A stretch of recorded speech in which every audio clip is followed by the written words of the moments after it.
Vamos dar prosseguimento à palestra, tá? Vamos chamar aqui o nosso próximo palestrante, Marcelo Araújo. Palmas, por favor.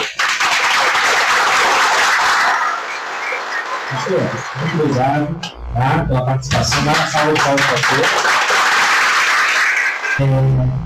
Em primeiro lugar, eu queria dar um bom dia para todos e dizer assim que é uma honra para mim poder estar aqui como representante da UBEC, membro, estar do lado de pessoas maravilhosas, um grande nome da ufologia. Para mim, antes de qualquer coisa, é agradecer pela oportunidade de poder sentar do lado do Grego, sentar do lado do projeto, pastor, da ufologia, que são pessoas que alguns anos atrás eu assistia os vídeos pela internet, assistia no lugar de vocês, a palestra, e hoje eu tenho a honra de poder sentar do lado, me chamar de amigo pesquisador. A minha história com a ufologia, ela vem desde a minha infância. Eu tinha um tio falecido que era apaixonado pelo tema e me introduziu muito criança na coisa de seres do planeta, via nos desenhos, e ele falava, não, cara, a verdade é muito maior que isso aí que você está vendo. E eu fui um completo believer até começar a ler. Eu acreditava em tudo e qualquer coisa que me chegava às mãos. A minha história com a UBEF começou justamente com o Vital me chamando de pseudo-cético. Durante uma conversa que a gente estava tendo pela internet, e quando foi questionado, foi afirmado que os maias desapareceram de repente. Aí eu falei para o Vital, não, os maias não desapareceram de repente. Essa informação está errada. Assim, com essas palavras, tudo cedo. Aí o Vital falou, não, tem encostando aqui, tem encostando ali para o Vital? Não. Hoje você vai lá e você consegue conversar com pessoas que vivem basicamente como nós viviam logo assim que foram descobertos pelos espanhóis terminando. E o meu trabalho na ufologia se resume basicamente a isso. Hoje, a minha postura cética é para desmistificar certas coisas que são colocadas como verdades e não são verdades. O fato do povo maia não ter sido desaparecido não diminui a grandeza do conhecimento que eles têm. Só diminui a mística que pode haver em torno disso. Então, assim, usa-se muitas mentiras para sustentar algumas verdades. O trabalho do ceticismo na ufologia, ele deve se basear basicamente nisso. Verificação de fontes. Verificar se a informação que está chegando a você é a informação correta ou é a informação que só agrada a pessoa que está falando. O uso do ceticismo como ferramenta é justamente para isso. Para diferenciar aquilo que nos faz bem, que nos faz nos sentir bem, aquilo que a gente acredita, da realidade. Todos aqui já devem ter passado por isso, de casos que, no primeiro momento, parece ser a descoberta do século da ufologia, e com o passar do tempo você vê que aquele relato, aquela foto, aquele vídeo não mudou em nada. A ufologia continua no mesmo plano, que é uma grande interrogação. Quem são eles? O que eles estão fazendo aqui?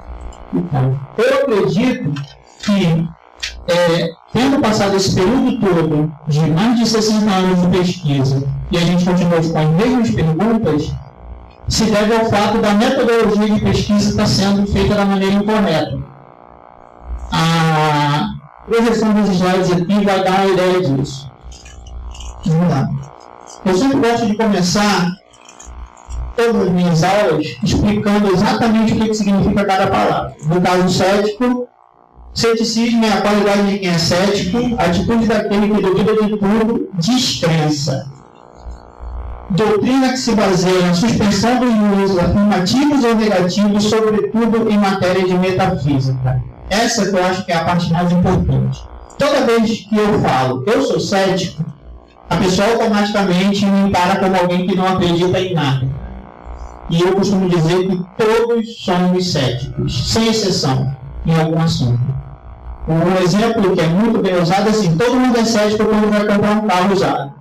Porque todo mundo queria que o carro realmente fosse tão bom quanto o vendedor está dizendo, que fosse tão econômico e não tivesse os problemas que um carro usado tem. Todo mundo quer isso. Só que você simplesmente não acredita na palavra do vendedor. Você vai chegar, você vai querer dar uma volta com o carro, vai querer testar se o motor está bom, vai chamar um amigo mecânico para olhar a mecânica. Você não simplesmente chega lá e compra um carro baseado só no que o cara falou. E na ufologia isso acontece muito.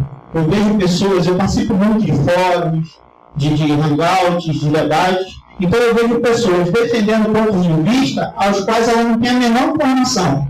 Ela simplesmente leu 2 linhas em algum lugar e tomou aquilo como verdade.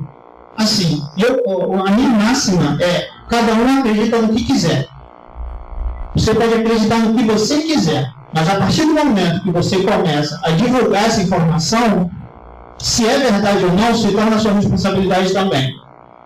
Então, assim, um dos meus pontos maiores dentro da web é justamente isso: é procurar trazer a informação sobre um ponto de vista diferente, sobre o ponto de vista da dúvida.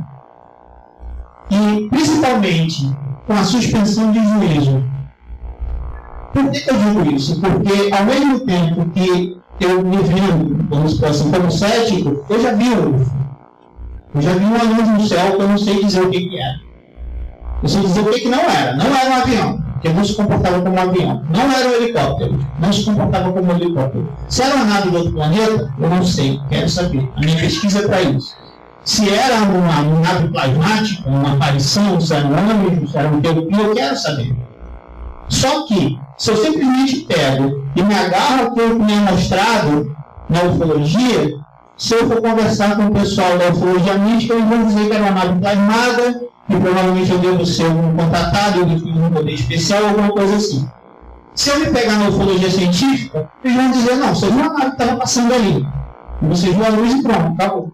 Então, assim, como é que a gente vai diferenciar se um está certo ou se o outro está errado?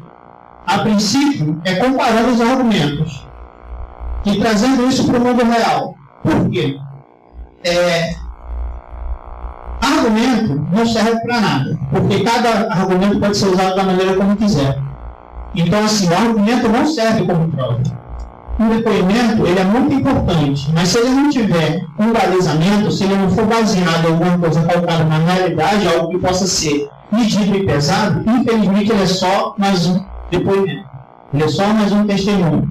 Um vídeo que, vamos supor, tem um Pandora que é filmado na Rússia, uma pirâmide flutuando em cima da Praça Vermelha. É incrível o vídeo. Só que a primeira coisa que eu uso para causar o choque para as pessoas é: cara, esse vídeo não é real. Por quê? A Praça Vermelha é um ponto turístico da Rússia.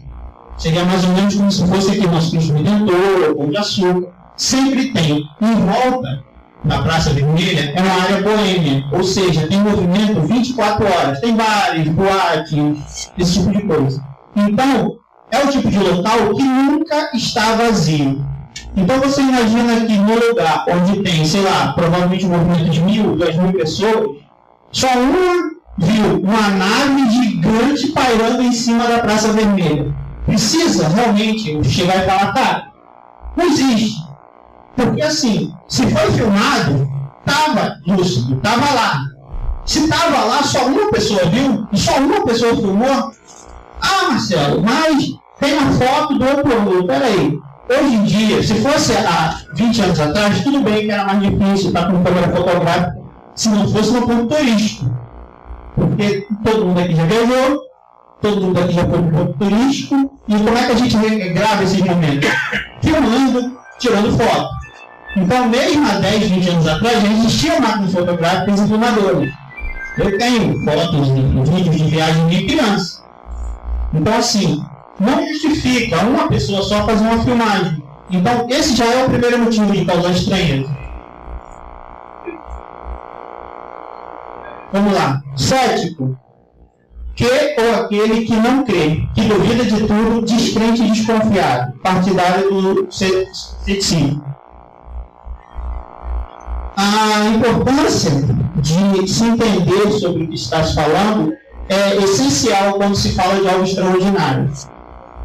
A ciência, hoje em dia, é o que nos guia para poder entender o mundo. Então, assim, por mais místico que a pessoa tenha, hoje em dia, por exemplo, a física quântica é usada e muito para se justificar certas coisas que antigamente a gente só entendia como místico. Então, assim, ao mesmo tempo que a gente vê muita gente que não sabe nada de física quântica, usando os termos de física quântica que ele lê nas manchetes, ou nos livros, nas publicações científicas, para justificar os acontecimentos fantásticos, mágicos, ao mesmo tempo, isso não invalida o argumento, porque pode ser realmente por causa disso. A ciência é o conjunto organizado de conhecimentos relativo a certas categorias de fato ou fenômeno. Conjunto de conhecimentos humanos a respeito da natureza da sociedade e do pensamento, adquirido através de desvendamento de leis objetivas que regem os fenômenos e sua explicação. Pseudociência. Por que eu quero diferenciar essas duas coisas? É muito importante a gente entender quando a informação é dada pela ciência e por uma pseudociência. A ufologia hoje ela é considerada pseudociência e não ciência, justamente por causa disso. Pseudociência é o saber organizado que carece do rigor com a ciência.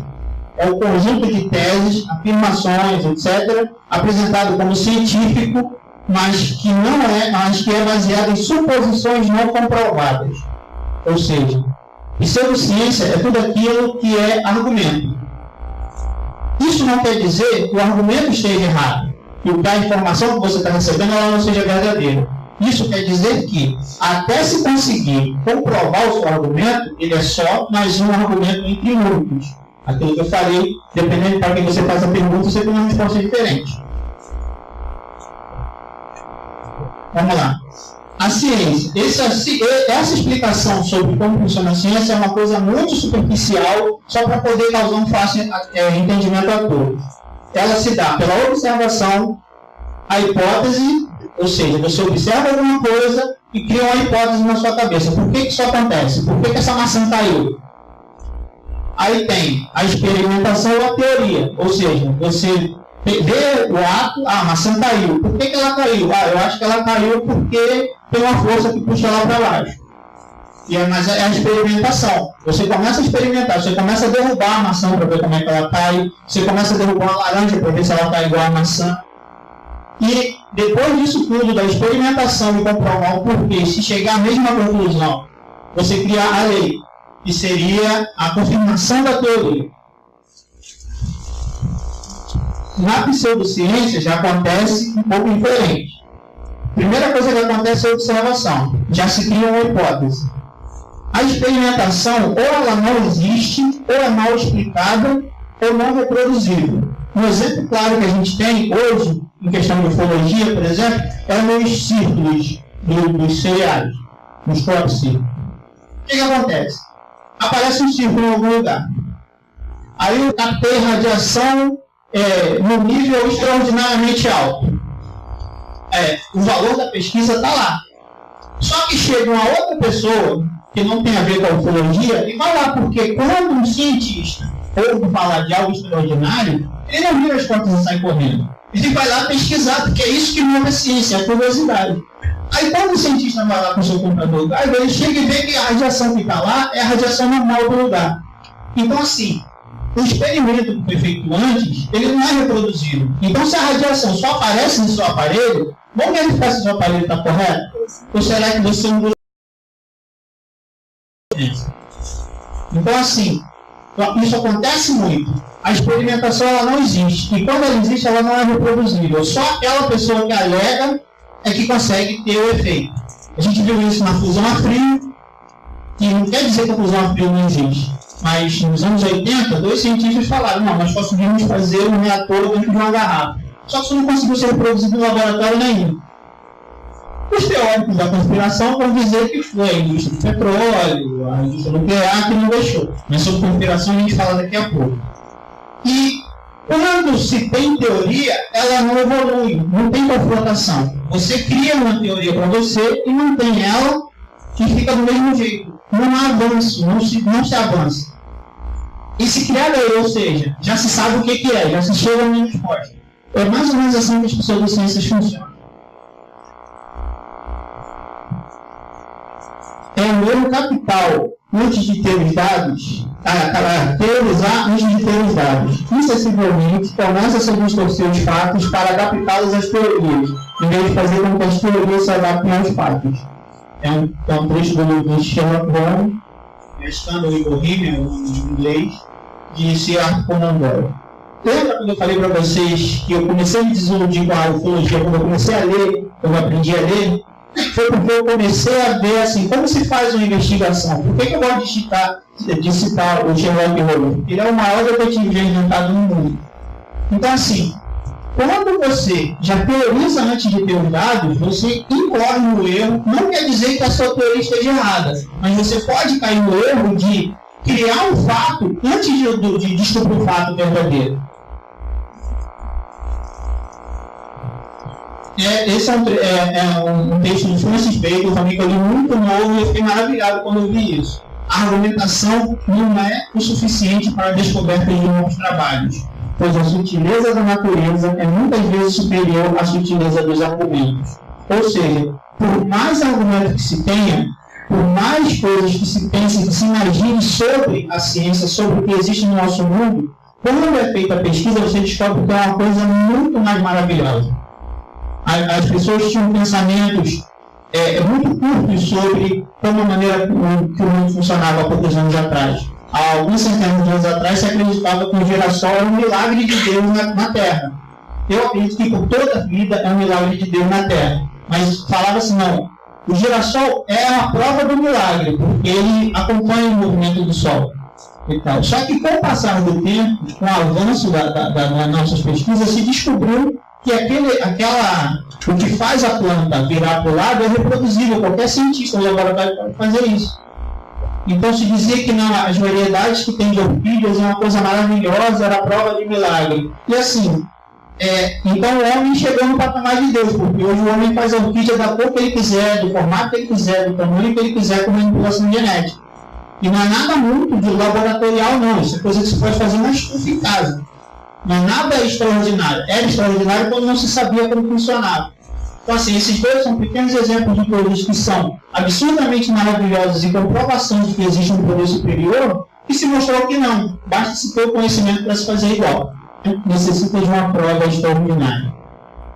Essa máxima, que eu ouvi uma vez durante uma palestra, foi uma das primeiras palestras que eu assisti em inglês, foi dita pelo Philip Glass, já falecido, cético, enfermeiro, pesquisador, e ele foi meu exemplo quando eu comecei a pesquisar ufologia com outros olhos.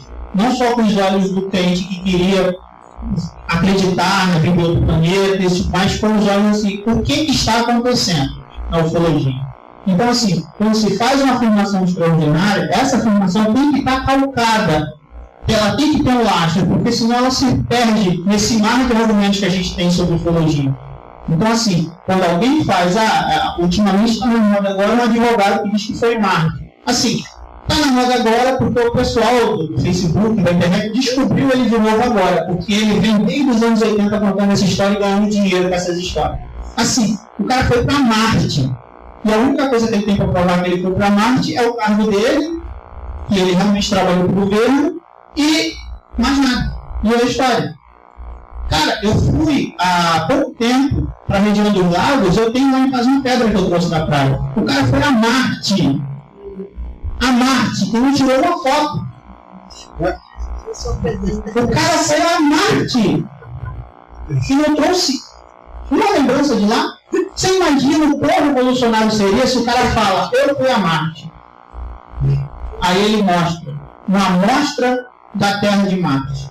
Ah, Marcelo, mas como é que vai comparar? A NASA tem as análises que foram feitas pelo Google, ele sabe exatamente qual foi a composição, qual é a composição do Sol e do mar. Pelo menos na área onde os robôzinhos andaram. Então, assim, isso nunca acontece. O que acontece é isso. Eu fui a Marte. Sabe? Eu fui a Saturno. Eu fui na Lua, uma das grandes cidades da Lua. E o cara não traz nada a não ser a história dele. Infelizmente, enquanto ele só tiver a história para comprovar o que ele diz, de que teve outra dimensão, que diz que consegue sair do corpo, que diz que os ET vêm na casa dele toda hora, todo dia ele é levado, cai nesse círculo, nesse bolo, que não tem como diferenciar o que é verdade e o que não é. Porque com argumento, qualquer um pode estar certo ou pode estar errado.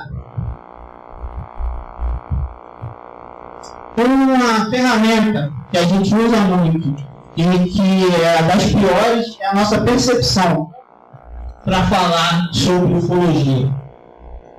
Percepção é a maneira como nós vemos, julgamos, conceituamos, qualificamos as coisas no mundo e em nós mesmos. É a maneira como nós percebemos as coisas à nossa volta. Então, assim, eu gosto muito, eu já participei de muitas vigílias, e é incrível você ver uma pessoa que está lá empolgada para ver alguma coisa e tal, de repente passa um satélite.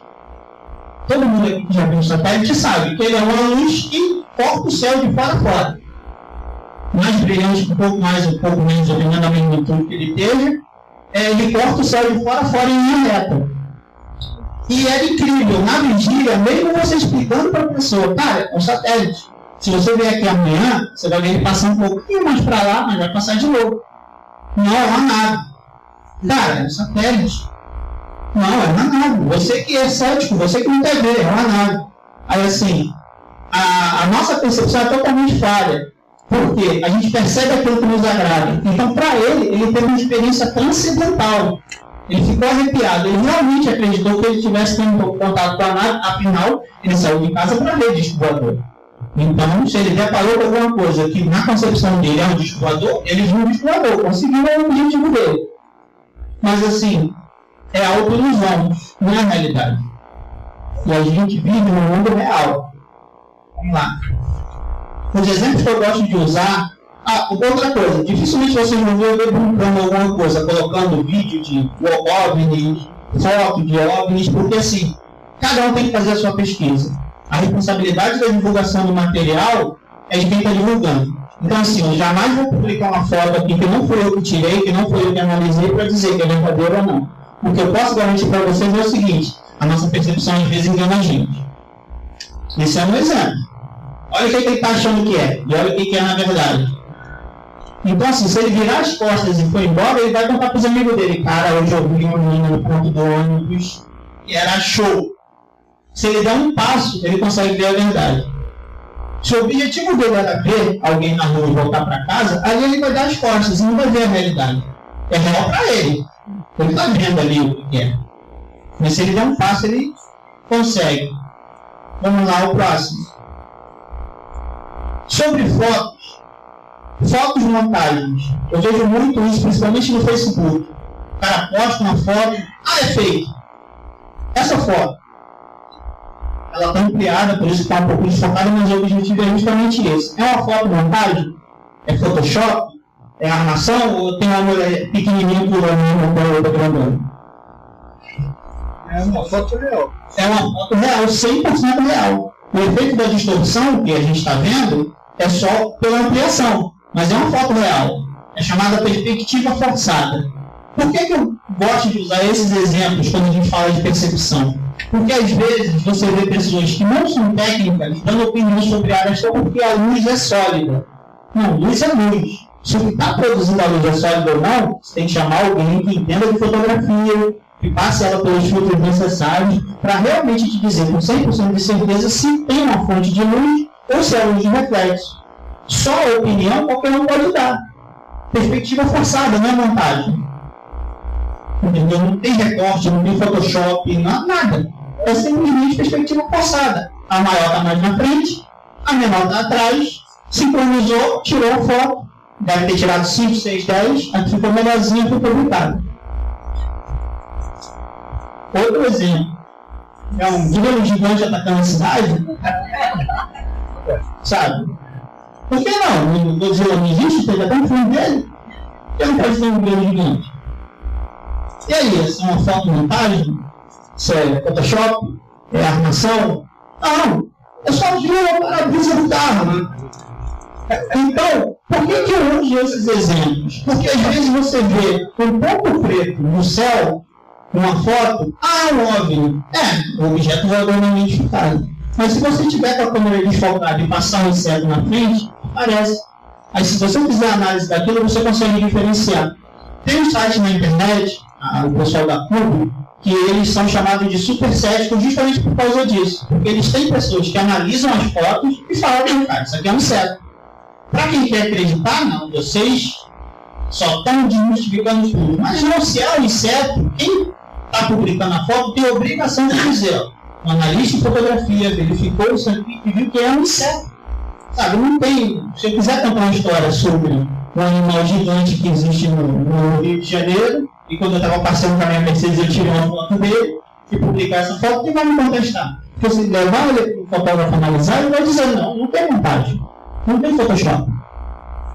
Aí ele vai continuar dizendo, pessoal, um inseto no para-brisa, mas essa parte eu não publico. Eu publico só a primeira parte da opinião dele, que não tem montagem. Está analisado por alguém que foi analisado.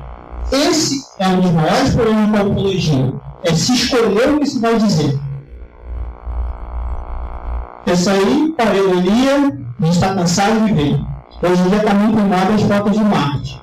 De rosto, de cidade, de construções enormes e tal. Por que simplesmente alguém que pega uma foto na internet, amplia ela, passa pelo filtro e diz que está na cidade, não pode ser tomado como verdade simplesmente? Tem que se haver uma análise, tem que se saber qual a dimensão da foto, tem que saber o tipo de filtro que usou, porque justamente por causa disso a gente vê rosto em todo lugar. E uma das explicações para isso é porque é evolução.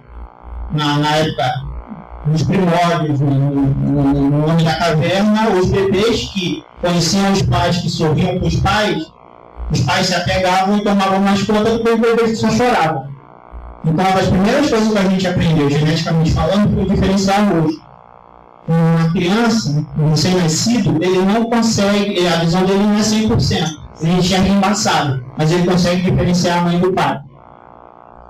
Ele consegue diferenciar a mãe do pai. Tem até um vídeo na internet muito engraçado, que uma menina já comunicou que o pai fez a barba e a menina não conheceu ele, começou a chorar quando pegou no colo. E ela não conheceu, ela começou a chorar. Quem é esse estranho que está me pegando? Só porque ele fez a barba. Esse é mais um exemplo de como é que as nossas percepções são falhas. Impossível você olhar para isso e não ver 3 olhinhos. Não tem como, não tem um ser humano sequer que olhe e diga, não. É uma casa te olhando. Essa foto eu gosto muito. Olha só, vamos supor que eu invente aqui agora uma história de que eu estava no Rio e eu vi um centauro. Hoje eu vi um centauro. Nos dias de hoje, ele mostra essa foto. Aí eu chamo um especialista em fotografia, vê se tem Photoshop aí nessa foto. O cara vai analisar, vai manipular, vai usar os filtros, vai usar as ferramentas, vai dizer, não tem manipulação na foto. Essa foto foi o que foi tirada na hora. Não tem manipulação. E aí? Existem centauros, meio homem, meio cabra? Olha só como é que é verdadeira. Todo mundo está espantado olhando para o cara entrando dentro d'água. Olha como é que eu justifico a minha história usando fotografia. Está todo mundo espantado olhando. Por quê? Porque é uma coisa esquisita. O centauro. Na verdade, está todo mundo olhando e se preparando para rir da chifrada que o outro vai tomar. Porque foi só a foto tirada no momento certo. Não existe centauro. Pelo menos não hoje. Sobre a ufologia, como pesquisador, historiador, uma das primeiras coisas que me chamou a atenção foi o quanto as notícias são deturpadas. O quanto um depoimento que é dado, eu vi uma luz passando no céu, viu a luz, viu o céu, viu 2 naves, quando uma nave virou uma frota, algo que passou no céu correndo, viu uma nave que parou em cima da cidade e ficou 2 horas, entendeu? Quanto uma luz que se viu distante virou uma nave que se viu a poucos metros. Eu vi muito isso quando eu ia buscar as fontes do Estado. E até conversando com pessoas que testemunharam. A MUFON, ela tem um trabalho muito bom sobre isso. Eu comparo muito a Rubeck com a MUFON, porque a MUFON também tem essa coisa. Ela ouve o depoimento e ela faz a pesquisa dela. Chegou a passar no Discovery no programa que o relato que se tinha era: as naves atravessaram a cidade e pousaram no morro. Aí foi feito um vídeo onde fez uma tridimensão da cidade, com a nave passando por cima da luz e pousando no morro. E mostrou para as pessoas.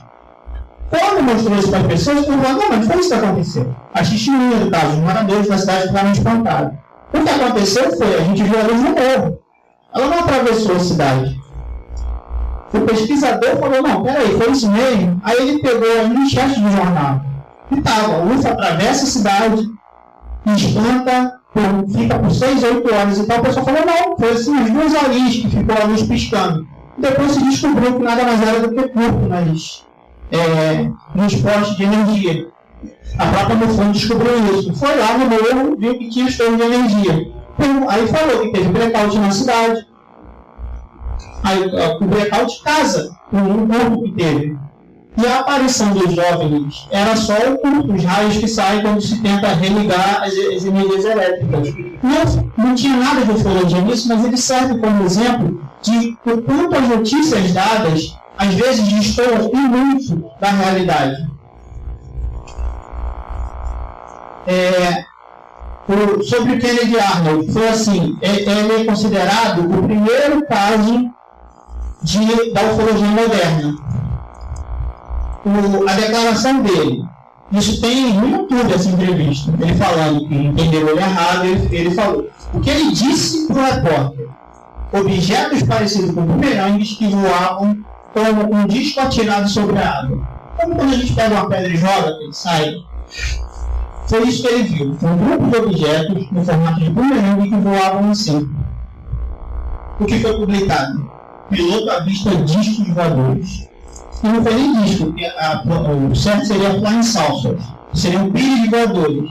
E o que aconteceu consequentemente? As pessoas começaram a ver pires voadores. Começou a aparecer testemunho de pires, de objetos de 20, 15 centímetros de tamanho, metálicos que passavam sobre o céu.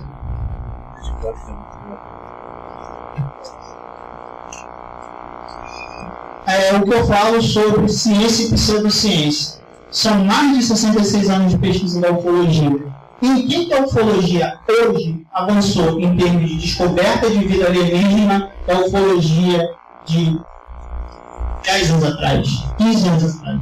O que se tem hoje de novidade real, além de sempre, que são depoimentos, fotos, vídeos, testemunhos? Em 66 anos, mais de 66 anos, até hoje, não se evoluiu em nada, não se chegou a uma conclusão. Porque os depoimentos variam muito entre si. Você tem pessoas que dizem que os alienígenas são bonzinhos, outras que são malignos, outras que não estão nem aí. Você tem pessoas que dizem que ele vem da Terra, do fundo da Terra, outros dizem que vem do mar, outros dizem que vem de outros planetas, outros dizem que vem de outra dimensão. Os relatos, eles não se casam, eles se complementam. Conforme se vai descobrindo as coisas na ciência, as coisas vão aumentando. E a gente continua com a grande interrogação.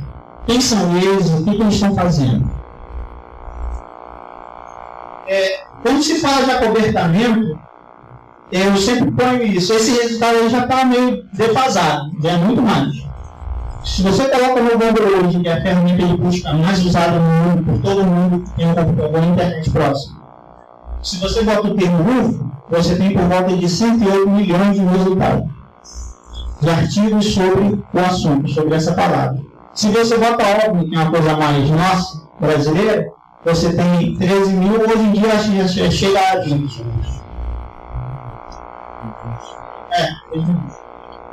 E o pessoal ainda fala de acobertamento. A gente está aqui falando de OVNI. O que eu já ouvi foi: você foi militar, não foi? Eu falei: foi. É por isso. Eu falei: como você sabe que eu sou militar? O cara, eu pesquisei. Eu falei: ótimo. É isso que tem que se fazer. Você simplesmente não deve aceitar a palavra de alguém. Você deve pesquisar sobre o que a pessoa está falando. Aí, o que eu fiz, a piada na época foi assim: eu falei: então toma cuidado comigo, que eu não assumi com você.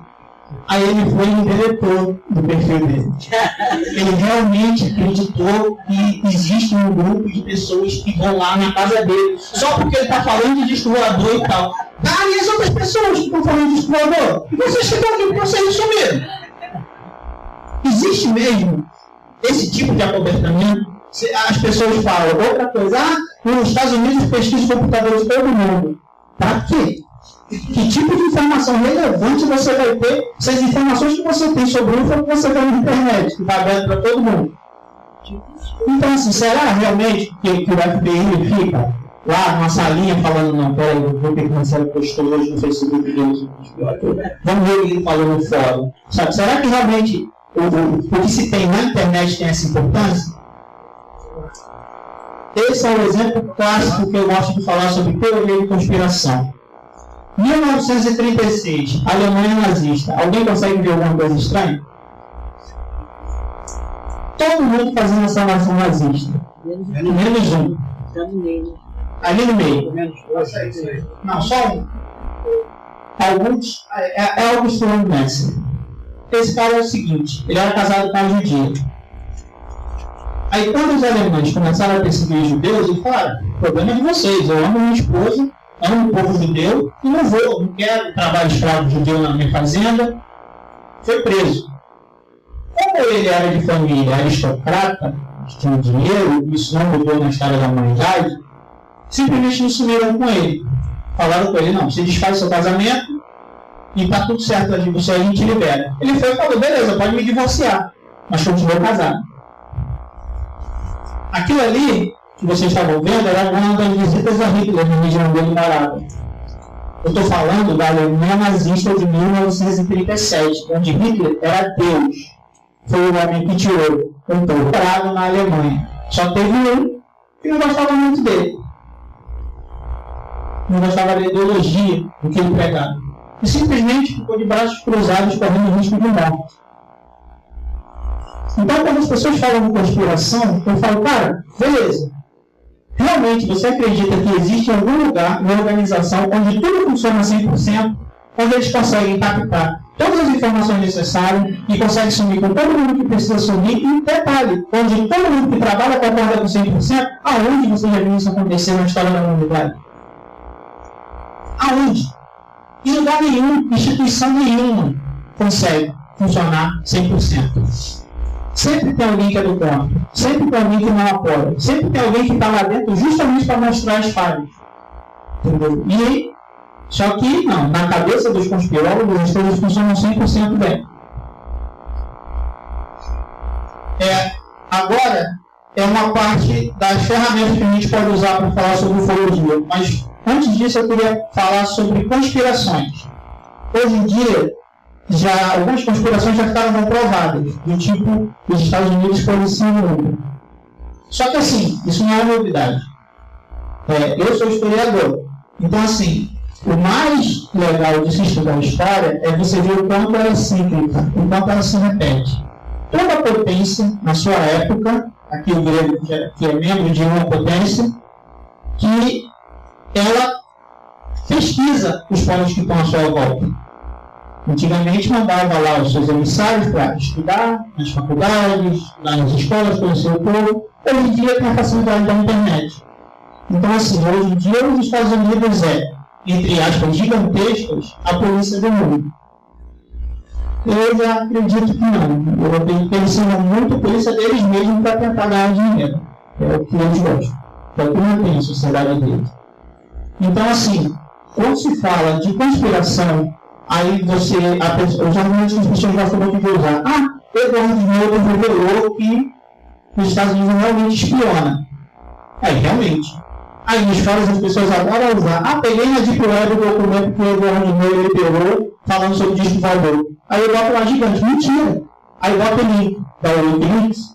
Foi por onde ele vazou os documentos, que as pessoas vão ter acesso direto aos documentos que foram vazados, vai ver que não tem nada de disco voador. É mentira. Então, todas as vezes que você vê alguém falando, o Edward Snowden revelou documentos secretos americanos sobre discos voadores. É só você ir na Wikileaks, onde estão os documentos publicados por ele, liberados por ele, todos os documentos estão lá para pesquisa pública de qualquer um. Podem entrar sem medo, é feio, não vai na casa de vocês, porque é muita. O site Wikileaks tem mais ou menos 3, 4 milhões de visitas semanais. Então, a princípio já não teria cadeia para todo mundo. Então, pode ficar tranquilo. Basta ir no Wikileaks e verificar os documentos que foram liberados. Vai lá. Você vai ver que esse documento que o cara diz que vazou só tem no blog do cara. Em lugar nenhum. Mas espera aí, mas não foram eles que vazaram? Não foi o Wikileaks tirou. Por que são eles que vazam os documentos? Sabe? Esse tipo de querer acreditar que eu chamo de cegueira cognitiva, assim, quando a pessoa escolhe uma coisa para acreditar e não importa se você mostra a verdade, não importa se a gente sabe que os satélites são visíveis à noite. Para quem quer acreditar, é uma nave plasmática, é um ser, sabe? E enquanto esse tipo de coisa acontecer na ufologia, nós não vamos conseguir diferenciar o que é real do que é o que a gente gosta. E, infelizmente, para sair desse patamar de pseudociências, a gente tem que ter os pés no chão. Tem que se basear. Quando alguém, como o pastor, defende o seu ponto de vista e baseia ele em estudos, é assim que se faz uma pesquisa, é assim que se demonstra um ponto. Não é simplesmente falar, eu acredito, porque acreditar cada um acredita no que quiser. Mas a partir do momento que você abre a sua boca para divulgar esse conhecimento, você tem uma responsabilidade. Então, se você perpetua uma mentira, você é mentiroso. Nesse ponto, eu sou muito direto. As pessoas dizem que a postura cética é sempre a do negacionismo. E realmente existe as pessoas que negam tudo dos dois lados. Tanto do lado que acredita, quanto do lado que não quer acreditar. A postura cética é de não querer acreditar, de duvidar de tudo, até que se mostre alguma prova ao contrário. O kit de detecção de mentiras é uma série de ferramentas que são usadas na ciência verdadeira para diferenciar-se das pseudociências. O fato de eu sempre trazer ele à tona é porque eu acho que ele se encaixa muito bem para a gente poder, dentro da ufologia, separar o que é fato de especulação. O ponto 1. Quão confiável é a fonte da constatação? Um exemplo prático que eu gosto de dar é sobre o mesmo que eu prego. Quando eu falo sobre história e a pessoa não sabe que eu sou historiador, ela, não, mas isso aí é quando você está inventando. Aí quando eu falo que eu sou historiador, é como se eu ganhasse um distintivo de tudo que eu falo é verdade. E não é assim no mundo real. Porque a informação que eu posso ter pode não ser correta. Então, uma fonte, ela só é confiável quando ela é confirmada. Ou seja, quando você tem sobre um terceiro ou quarto ponto de vista, a mesma coisa. Mas até isso, quando se trata de ciência, não quer dizer que seja verdade, porque as pessoas se enganam. Então, 3, 4, 5, 10, 20 pessoas podem estar achando que está vendo a mesma coisa e estão vendo coisas completamente diferentes. A gente vê isso acontecer sempre em ciência. Uma hora o ovo não faz mal, outra hora o ovo é mortal, outra hora você pode comer, mas não muito. Então, assim, dependendo de como se vê e do conhecimento que se tem, vai se mudando. Na ufologia não mudou. Esse é o problema com a ufologia. As mesmas coisas que aconteceram no início da ufologia acontecem hoje. A diferença é que hoje a gente tem um acesso maior à informação. Então, quando alguém tem um avistamento lá em Piripiri do Norte, sabe? Você aqui no Rio de Janeiro, você fica sabendo no mesmo dia, às vezes, porque ele publica a foto no Facebook. Aí isso é disparado pelos grupos, pelos fóruns. Será que a fonte faz contratações semelhantes? Isso acontece muito com o pessoal do astronauta do passado. Você vê que pessoas que defendem o seu ponto de vista sobre um assunto são pessoas que já vêm fazendo isso há muito tempo e só vão de acordo com o que a arqueologia vai trazendo novos dados, eles vão aumentando, modificando. Eu tenho em minha casa 4 edições do Ano dos Astronautas. As 2 primeiras edições, elas destoam de acordo com as descobertas que foram feitas, elas são simplesmente o Eric Von Däniken que assumiu, falando assim, não, olha só, isso aqui não existe, eu que inventei, o real é isso, isso e isso. Já a terceira e quarta é uma extrapolação, é do tipo assim, eu pego o que a ciência trouxe e está vendo? Mesmo que ela diga o contrário do que eu disse, mas só confirma o que eu disse. É assim. E eu falo para as pessoas terem essa experiência. Aí eu ouvi de um rapaz, eu falo, para que eu vou pesquisar livro antigo? Eu falei para ele, isso se chama pesquisar. Você não quer ser um pesquisador, você tem que pesquisar. Você não pode simplesmente, isso eu quero ver, isso eu não quero ver. Se você quer pesquisar, você tem que comparar dados, comparar argumentos. Então, quando eu digo que a ideia dos astronautas antigos não tem nada de absurda, mas os argumentos que são usados para defender ela são, eu digo isso com essa propriedade. Eu mostro para as pessoas, falo, olha só, cara, você viu o documentário, beleza, você leu o livro? Não, eu falei, então lê o livro. Aí a pessoa lê o livro, aí ela vem falar comigo, mas qual é o problema do livro? Eu falei, não, nenhum. Tirando isso que não é assim, tirando isso que não é assim, tirando isso que já não é assim. Mas o livro todo é mentiroso? Não. O argumento usado para se justificar certas coisas, sim. Alguns são mentira, outros são extrapolação, outros são não. Eu quero ver isso e não o que é de verdade. Então, verificar se a fonte já vem trazendo as mesmas histórias, se ela já conta as mesmas historinhas, é muito importante para saber a procedência da história em si. Foram as contestações verificadas por terceiro. Uma história, ela tem que se basear em alguma coisa. Se alguém diz que viu uma espaçonave, nave-mãe gigante, em cima da Praça Vermelha e filmou e publicou esse vídeo no YouTube, se não tiver outra pessoa para confirmar isso, um outro vídeo, outro depoimento, um depoimento de um só, é só isso, só um depoimento.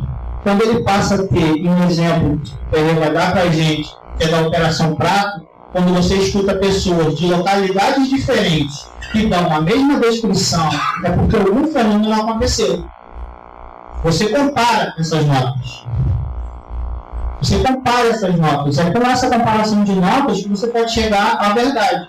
Então, quando alguém chega e diz que leu que a nave atravessou a cidade, mas vai conversar com o morador e vê o morador dizendo, não, a gente viu o brilho no céu. Ninguém disse que viu nada, a gente viu o brilho. Só que o que foi publicado foi outra coisa. Será que isso se enquadra na forma em que o mundo funciona? Isso é muito importante. Todas as vezes que alguém diz, eles me pegaram e atravessaram a parede comigo e me levaram para o céu. É assim que o mundo funciona? A gente vê coisas atravessando a parede? Não, a gente não vê. Isso acontece a nível subatômico, porque a gente não vê. O argumento da física quântica é esse. Só que a ciência diz na física quântica que nem tudo que se aplica ao pequeno se aplica ao grande. É por isso que a gente não atravessa a parede.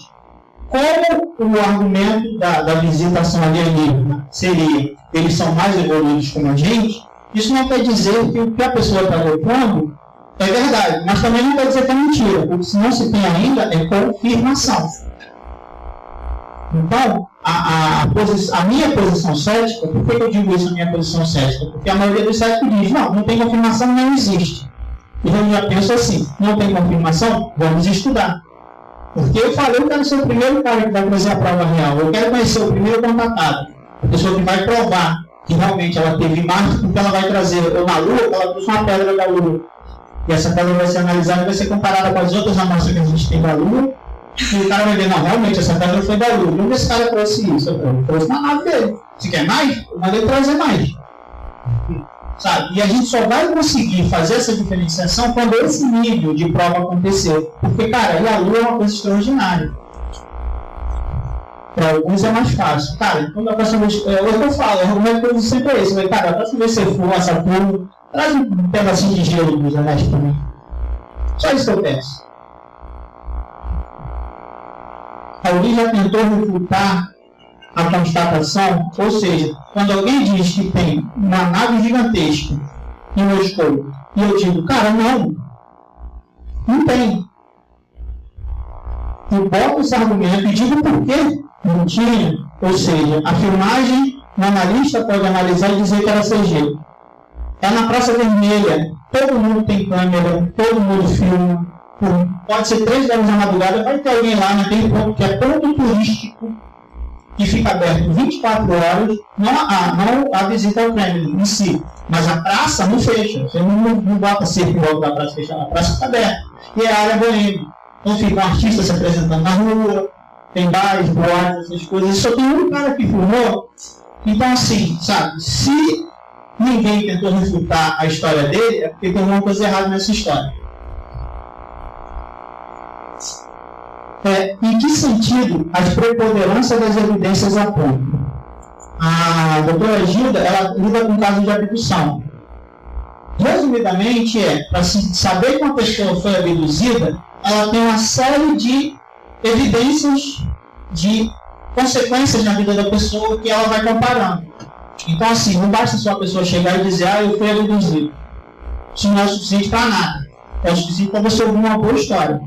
Mas vamos lá analisar isso para saber. Essas apresentações de evidências são essenciais, porque uma afirmação extraordinária exige uma prova extraordinária. Quem defende a constatação joga pelas regras da ciência.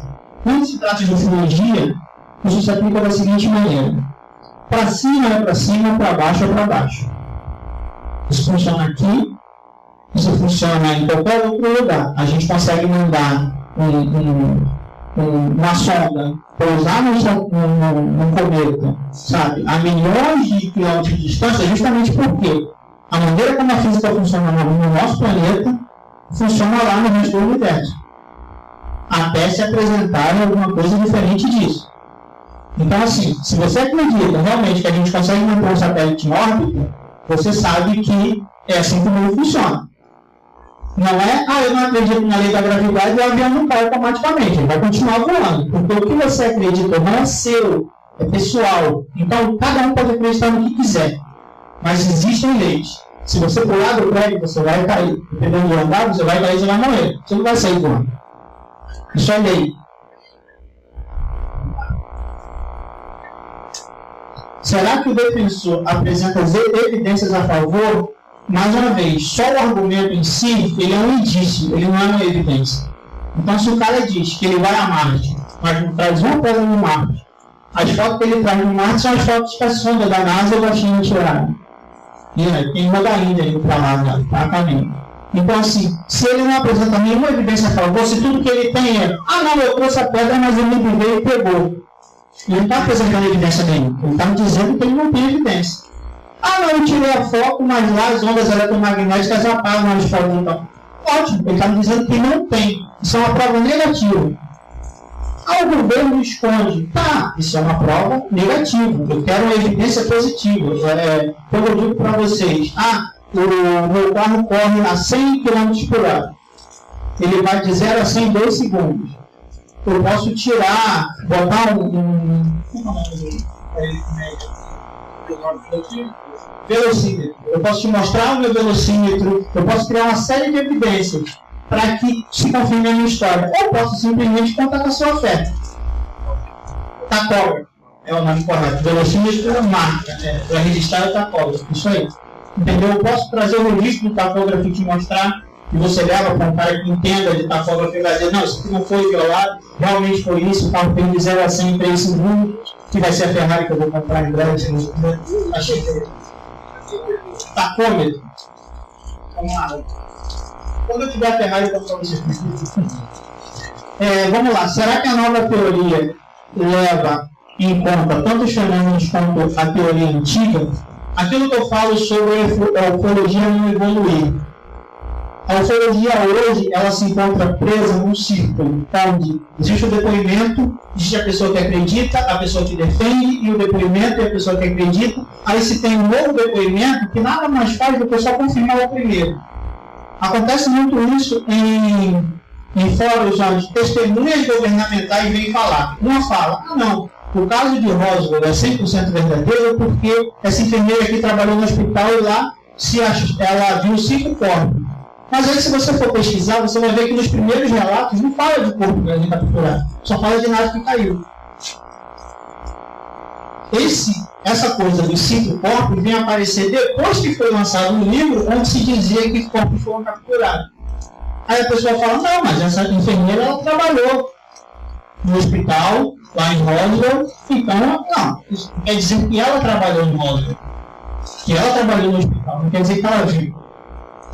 O fato dela confirmar alguma coisa que foi escrita anos depois sobre o assunto por alguém que não estava lá, que não era de Roswell, que simplesmente diz que colheu o depoimento, não é válido como prova. Um depoimento não confirma o outro, infelizmente. Esse é um grande problema da ufologia. Dependendo com quem você conversa sobre ufologia, eles são seres espaciais, seres dimensionais, são iguais a nós, são diferentes de nós, são insetos, são felinos para a moda depois para matar. Caiu na moda de novo. A ufologia ela passa por esse ciclo de moda também. tem época que os avistamentos estão na moda, então se vê nave em tudo quanto é lugar. O México passou por uma onda em 80, passou por outra onda em 2000, e 2012 também teve um grande acréscimo por causa das histórias de 2012, que o mundo acabou, não sei se vocês sabem. Né? Acabou, o mundo explodiu, aí os alienígenas chegaram, o Messias voltou. Vocês não estão sabendo, não? É agora, 2012. Não me contaram, eu fiquei excluído dessa parte, mas foi o que aconteceu, porque a gente ia passar 6 meses de escuridão, depois virou 3 dias, depende de quem você pega a informação, né?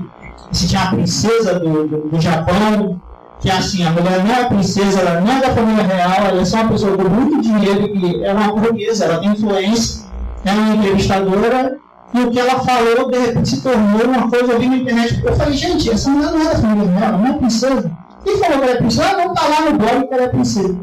Muito bem, campeão. Você lê um negócio, você não verifica a fonte, se você está espalhando, e até onde eu sei, a gente não passou 3 meses, 6 meses, 2 dias de escuridão, está tudo tranquilo. Né? Ou não? Sei, de repente eu posso estar em outro mundo, afinal, uma das coisas que eu acho mais legal que a pessoa fala assim, tipo, o cético, ele não enxerga o mundo da mesma maneira. O cético, ele tem um bloqueio. Só as pessoas iluminadas e tal. Eu falo assim, cara, eu costumo tratar todo mundo como igual. Eu não acho que ninguém é capaz de fazer algo superior a ninguém. Todos nós somos humanos, todos nós acertamos, erramos, até o meu amigo voando, que é o super-homem. Atravessando parede, da vontade, para mim todo mundo faz tudo igual. Então, se a pessoa quer acreditar que o fato de eu divulgar sobre a informação que está chegando para mim me torna cego, eu acho que a vida está em outros olhos. Somos todos céticos. Como eu falei da história do carro. As pessoas que acreditam em conspirações, elas são céticas quanto às explicações mais simples. As pessoas que duvidam das abduções, elas são céticas quanto à visitação extraterrestre ou intervenção extraterrestre. As pessoas que não acreditam, elas são céticas quanto à vida extraterrestre. Então, assim, mesmo nos círculos mais crédulos, o ser humano, nós, somos levados a levar em alguma coisa, a ter alguma crença, consequentemente virar as costas para outra. Todos somos céticos. O que acontece é, enquanto a ufologia circular no campo do eu sei, eu vi, eu faço, e não passar no campo e não passar pelo campo do eu provo, a gente vai continuar nesse círculo de testemunhos, sem dar um passo à frente. A ideologia tem que mudar. O uso das ferramentas que a ciência fornece, que já se mostrou perfeita, quem usa óculos sabe o quanto a ciência funciona bem. Enquanto o fato de alguém ter se informado no laboratório, ter pesquisado como a luz reflete no vidro, ter visto que a nossa visão às vezes falha, e ela fez essa comparação e criou um engenho que a ideia é usada há séculos, que nos ajuda a enxergar melhor. Então a ciência funciona. Você imagina se esse cara que estava lá no laboratório vê alguém e diz para ele assim, não, isso aí, ó, você passa um galinho de arroz em cima do olho da pessoa, vai ficar bom. E se ele acredita nisso? Né? Onde é que vai estar quem me enxerga hoje? Sabe? Então assim, a ciência funciona. A gente vê isso o tempo todo. A gente hoje em dia vive mais do que vivia antigamente por causa da ciência. Eu estou falando com vocês através da ciência, porque a grande maioria de vocês aqui chegou por causa do advento da internet. Então, assim, a criação e toda a tecnologia humana, ela é rastreável. É outra coisa que eu gosto muito de falar sobre é isso. Quando as pessoas dizem, não, mas o circuito eletrônico foi dado pelos alienígenas. Tá, e a pesquisa que se tem, que mostra que antes de se criar o circuito eletrônico, existiu um cientista que analisou as propriedades da areia para condução elétrica, para ver o quanto ela é variável. O próprio ensino da eletricidade. A área do nosso amigo Carlos aqui, sabe? Toda essa pesquisa é jogada fora, do tipo assim, não, vocês não são capazes de fazer isso, só com a intervenção alienígena. Mesmo que o alienígena tenha vindo, o que eu acho mais improvável, o alienígena chegou para esse cara e falou, olha só, eu vou te dar isso aqui para você descobrir o raio-x. Eu vou te dar isso aqui para você descobrir o fusível, que amanhã vai ser usado na energia elétrica. Eu vou te dar isso aqui para você inventar a energia elétrica. sabe? Querer acreditar nisso é menosprezar o ser humano. É diminuir a nossa capacidade, sabe? E assim, toda vez que eu escuto alguém falando, você não está preparado para a grande revelação, eu digo, cara, quem está se fechando os olhos no círculo é você. Eu estou aberto. Traz a revelação para mim. Então, toda vez que eu vejo alguém que foi para outro planeta, teve uma experiência transcendental, e a única coisa que o cara tem para me dizer é: seja bonzinho. Caraca, meu irmão, com 10, 8 anos de idade, já falava, pô, não faz 5 anos não, seja bonzinho comigo. E era uma criança. Então, assim, eu não preciso que a mensagem dela seja extraordinária, porque se ela chega para me dizer, você tem que parar de destruir o planeta. Cara, qualquer um com um pingo de consciência sabe disso.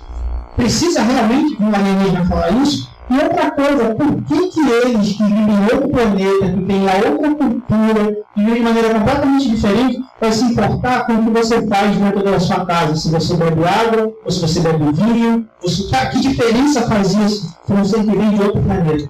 Então, assim, no dia que alguém, um abduzido, um viajante desses, igual esse cara que foi teleportado para Marte aí, mais de 60 vezes no projeto Pegasus e tal, é muito legal. Eu adoro Pegasus, gosto muito de ler. Zacarias Sitchin, que foi citado pelo pastor, gosto muito de ler. Só que a gente precisa aprender a diferenciar o que nos dá prazer, o que a gente gosta de ouvir, da realidade. Enquanto isso não acontecer, a ufologia vai ser tratada como pseudociência, sabe? Então, o trabalho é esse. A UBF está de portas abertas para todas as visões. Hoje, vocês já tiveram uma pequena amostra aqui com o pastor, que tem o seu conhecimento, a sua área técnica de pesquisa. Vamos ter também as outras áreas. Vocês vão ver depoimentos balizados não só no achismo, eu acho que é assim, porque eu acho que é a coisa que dentro da UBF é o maior atrativo que a UBF tem, é isso. A UBF não está fechada a nada, e se tem alguém que tem algum conhecimento superior, algum contato superior, a UBF está aberta para isso. Eu quero conversar com essa pessoa, eu quero conhecer essa pessoa. Outra coisa, eu fui militar sim, mas até onde eu lembro, eu não sou agente da MIB, ou então cuidar comigo. Mais uma vez, eu quero agradecer a todos vocês, a UBF pela oportunidade, aos meus amigos pela honra de poder sentar do lado deles e estar aqui hoje. E vamos curtir mais um dia que está só começando.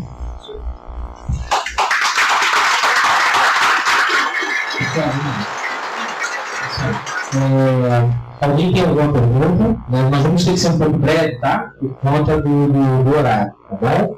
São 3 pessoas, tá? Vou botar 3 pessoas em volta.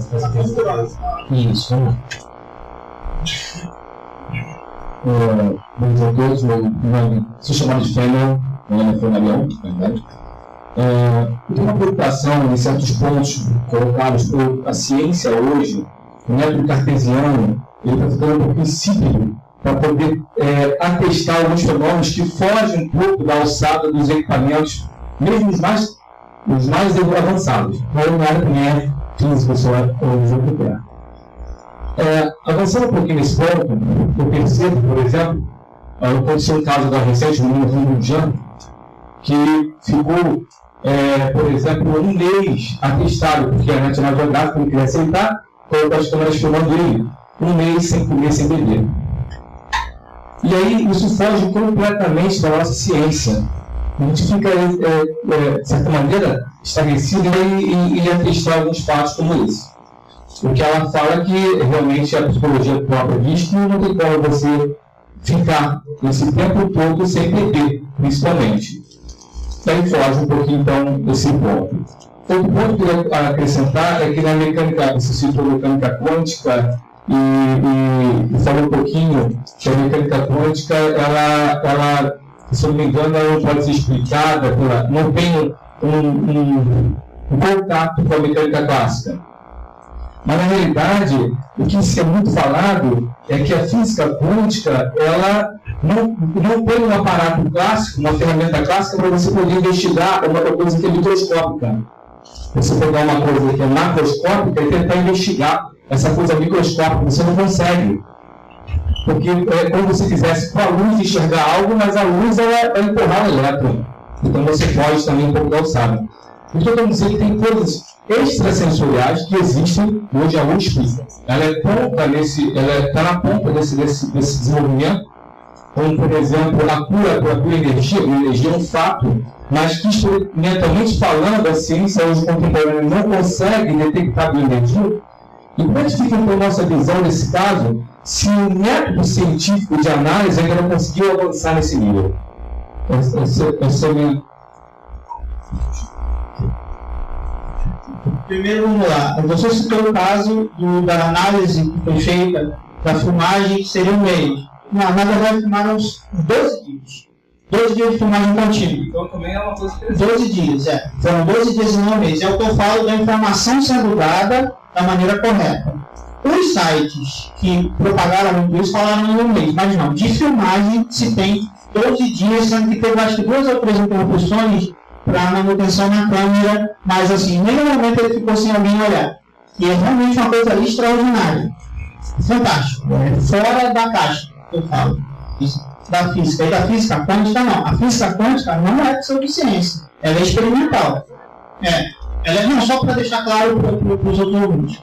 Ela não é. A física quântica não é. O uso que está sendo feito para se justificar coisas da pseudociência é que está acontecendo. Estão usando da pseudociência da física quântica para se justificar coisas que se diziam acontecer em pseudociência. Eles querem eles querem o crivo da ciência, que é no caso da física quântica, para validar os seus argumentos. Só que eles não querem passar os seus argumentos por experimentação. É por isso que tem que se diferenciar isso. Eu vejo muita gente falando de física quântica, verdadeiras abobrinhas, quando você vai conversar com alguém que entende da área. O Rigor deve saber disso também. Sobre esse avanço dessa nova visão do método científico, sentiu um pouco, né? Isso, a ciência, ela não se para, ela não se trava. O cientista se trava. Então, assim, justamente como eu usei a figura do Wayne Manson para mostrar que, por mais que todo um complô exista para que você acredita naquilo, se você não acreditar, você pode correr risco de morte, pode ser o que for. Você vai agir segundo o seu coração.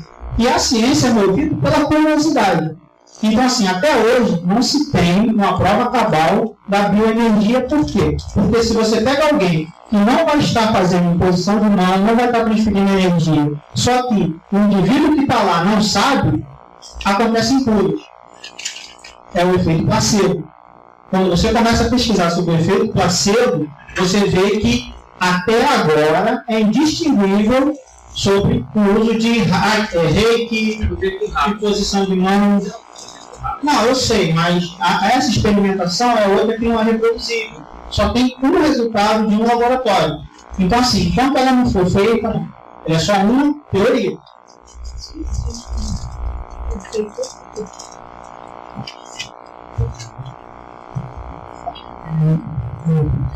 Talvez eu tenha um lado cético, talvez concorde com você 80%. Né? Mas como ele estava colocando, dentro da minha experiência, dentro de laboratórios, inclusive nos Estados Unidos, e até a divulgação de determinadas pesquisas científicas, aí já não é o contrário. Como do laboratório Persson, sobre as universidades lá nos Estados Unidos, que é completamente errado, mas como é o único que divulga, tá? Todo cientista reproduz, e todos os livros reproduzem, como se a experiência ufológica ou a visão de extraterrestre seria vista por um aumento da frequência nos tempos, nos campos eletromagnéticos. Não é. Né? A pesquisa ufológica, a parte não tem nenhuma ativação dos tempos, e isso, como é uma pesquisa única de laboratório, é sempre repetido pela própria ciência. Então a gente tem também ter um cuidado até com isso, né? Porque senão não vamos chegar a nenhum. E você citou a Unifam também, e a minha experiência com a Unifam nos Estados Unidos, eu dentro do pessoal do MIT, que é de ciência, me ajudando na pesquisa, inclusive com física também, Richard, houve um ponto quando a gente tem os primeiros resultados da pesquisa dos abduzidos e a resposta foi muito ridícula. Tá? Isso provavelmente só se passa na cabeça do brasileiro. Tá? Então a gente também tem que ter um pouquinho de cuidado com tudo isso. E quando eu só vou terminar rápido, para não perder muito tempo, as ondas cerebrais, quando a gente vai encontrar essa frequência alta, o laboratório que eu trabalhava também era muito sério. Eram todos muito sérios, que foi uma briga de 4 anos para poder sair o primeiro resultado, porque eles não assumiam que aquilo era possível na cabeça de ninguém, tá?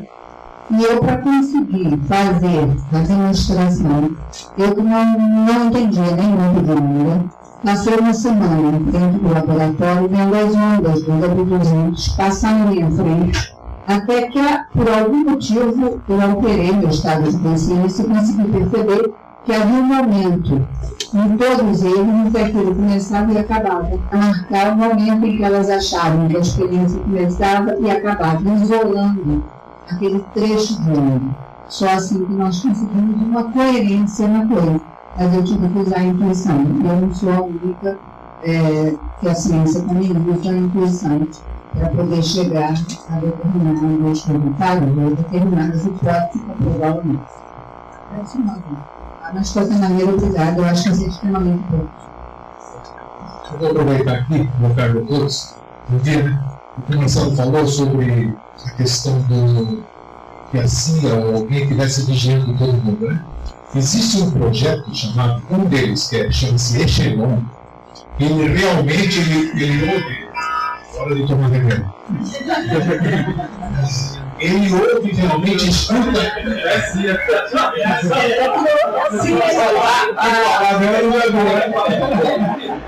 Não, realmente existe um projeto chamado Echelon, onde é claro que não ouve todo mundo, que é impossível. Mas existem palavras-chave em todas as línguas. Se eu falar, por exemplo, terrorista, se eu falar, por exemplo, barato, ele vai caindo em degraus. Isso aqui é tudo automático, não tem ninguém ouvindo. É automático por máquina. Até chegar num ponto onde eu disse 4 ou 5 palavras que realmente colocam em risco segurança. E não é só um país, são diversos países, né? Isso você pode consultar na coisa. Agora, realmente, como ele disse, está certíssimo, não existe alguém fiscalizando você ouvindo. Isso é praticamente impossível você ouvir 7 bilhões de pessoas. 7 bilhões de seres humanos.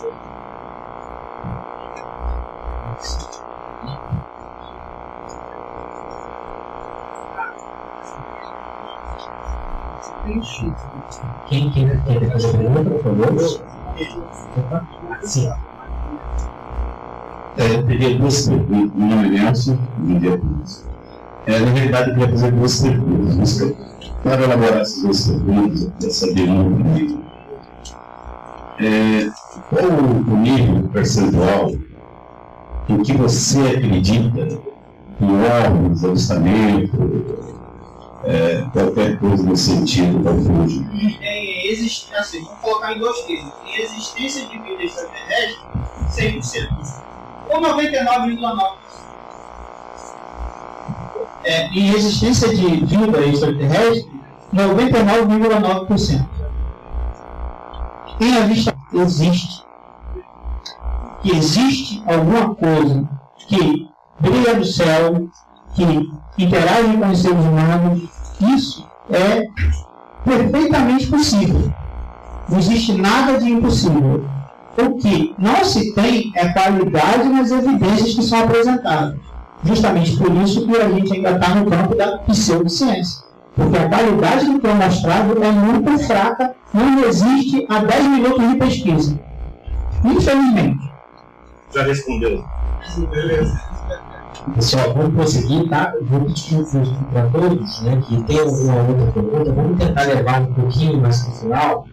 A gente disponibiliza alguns minutos no final para poder compensar essa falta. Eu sei que o pessoal fica um pouco cansado, porque já tem um tempo que a gente está sentado, né? Na parte da tarde a gente pode tentar fazer uma parada. A minha preocupação é a gente estourar o horário do almoço, né? Então eu vou fazer a convocação do próximo palestrante, tá? E no retorno, na parte da tarde, a gente vai dar mais vamos fazer mais uma relaxada, porque tem ainda coisas lá fora, água, suco, quem não pegou ainda pode pegar. Na parte da tarde a gente vai fazer complementação, tá? Para poder ficar menos cansativo e para todos nós. Uma salva de palmas para o nosso amigo. Nosso próximo palestrante é o nosso amigo Vitório Pereira. Vitório, Por favor. Nos dê a ordem.